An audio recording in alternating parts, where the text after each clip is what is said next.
പണ്ടൊക്കെ 100 MB data 50-60 രൂപ ചിലവഴിച്ച് വാങ്ങിയിരുന്ന ഒരു കാലമുണ്ടായിരുന്നു. വളരെ സൂക്ഷിച്ച് മാത്രം നെറ്റ് ഉപയോഗിച്ചിരുന്ന, ആവശ്യം കഴിഞ്ഞാൽ ഉടൻ നെറ്റ് ഓഫാക്കി വെച്ചിരുന്ന കാലം.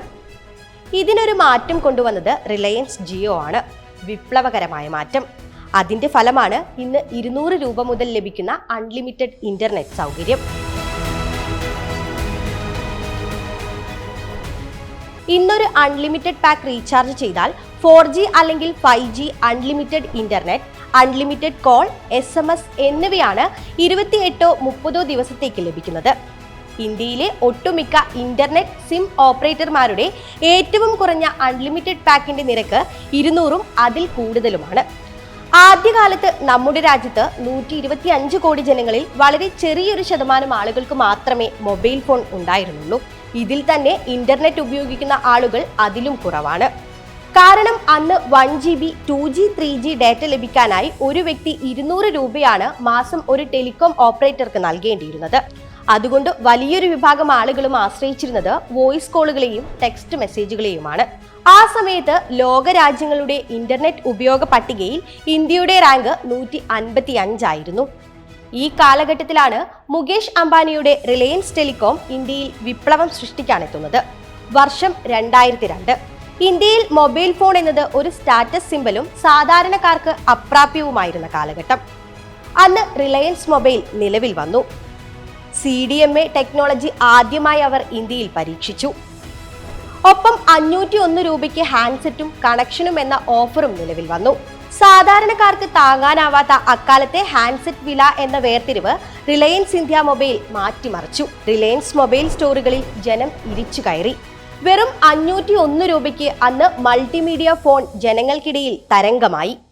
4G, 5G യുഗമൊക്കെ വരുന്നതിന് മുമ്പ് തന്നെ അക്കാലത്തെ ഹാൻഡ്സെറ്റുകളിൽ റിലയൻസ് ആർ വേൾഡ് എന്ന പേരിൽ മൾട്ടിമീഡിയ സേവനങ്ങൾ, ലൈവ് സ്ട്രീമിംഗ് എന്നിവ ലഭ്യമായിരുന്നു. ഒരു ടെക്നോ വിപ്ലവം തന്നെ അക്കാലത്ത് റിലയൻസ് സൃഷ്ടിച്ചു. കാലത്തിന്റെ ആവശ്യമനുസരിച്ച് എല്ലാ ഉപഭോക്താക്കളെയും മനസ്സിലാക്കി ആധുനിക സാങ്കേതിക വിദ്യ പ്രയോഗിച്ച റിം അഥവാ റിലയൻസ് ഇന്ത്യ മൊബൈൽ ഒരു വിപ്ലവം തന്നെയാണ് ഇന്ത്യയിൽ തീർത്തത്. ഇതോടെ മൊബൈൽ ഫോൺ എന്നത് ആർക്കും പ്രാപ്യമായ ഒന്നായി മാറി. അമേരിക്കയിലോ യൂറോപ്പിലോ അല്ല, ഇന്ത്യയിലാണ് ഇതെന്നോർക്കണം. തുടർന്ന് 2015 ആദ്യത്തിൽ 2G തരംഗത്തിൽ ഒരു ടെലികോം പ്ലെയർ ആകാൻ റിലയൻസ് ശ്രമിച്ചെങ്കിലും പരിമിതമായ വിജയം മാത്രമായിരുന്നു ഇത്. അതുകൊണ്ട് മുൻപ് റിലയൻസ് ടെലികോം കൊണ്ടുവന്ന ഡിവൈസ് പ്ലസ് നെറ്റ്വർക്ക് തന്ത്രം വീണ്ടും പയറ്റി. ഇത്തവണ റിലയൻസ് അത്ഭുതങ്ങൾ സൃഷ്ടിച്ചു.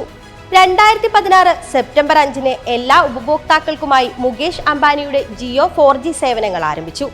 കൂടാതെ ലൈഫ് എന്ന പേരിൽ അതിന്റെ സ്മാർട്ട് ഫോൺ സീരീസും പുറത്തിറക്കി.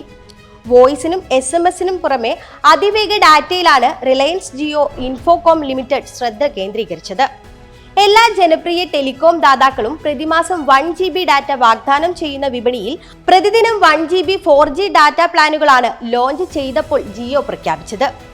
ഇന്ത്യയുടെ ഇന്റർനെറ്റ് ഇക്കോസിസ്റ്റത്തിന്റെ വളർച്ചാ ഗ്രാഫ് പരിശോധിച്ചാൽ ജിയോയുടെ വില കുറഞ്ഞ മൊബൈൽ ഇന്റർനെറ്റും താങ്ങാനാവുന്ന 4G ഉപകരണങ്ങളുമാണ് ഇന്ത്യൻ ടെക് ഇക്കോസിസ്റ്റത്തിൽ വിപ്ലവകരമായ മാറ്റം സൃഷ്ടിച്ചതെന്ന് നമുക്ക് മനസ്സിലാകും. മോശം ഇന്റർനെറ്റ് കണക്ടിവിറ്റിയിൽ നിന്ന് ഇന്ത്യയെ എങ്ങനെ രക്ഷിക്കാമെന്ന ചിന്തയിൽ നിന്നാണ് ഇത്തരമൊരു ആശയം ഉണ്ടായത് എന്നാണ് മുകേഷ് അംബാനി പറയുന്നത്. കൂടാതെ അമിത വിലയിൽ ചെറിയ ഡാറ്റ പാക്കുകളാണ് ഉപഭോക്താക്കൾക്ക് ലഭിക്കുന്നത് എന്നും ഇതിലൊരു മാറ്റം വരാനായാണ് റിലയൻസ് ജിയോക്ക് ജന്മം നൽകിയതെന്നുമാണ് അദ്ദേഹം പറയുന്നത്. നിലവിൽ ഇന്ത്യയിലെ മുൻനിര ടെലികമ്മ്യൂണിക്കേഷൻ സേവന ദാതാവാണ് അംബാനിയുടെ റിലയൻസ് ജിയോ. 5G, 6G സേവനങ്ങൾ ഉപയോഗിച്ച് ഇന്ത്യൻ ഉപയോക്താക്കളെ ശാക്തീകരിക്കാനാണ് ജിയോ കമ്പനി ഇപ്പോൾ ശ്രമിക്കുന്നത്.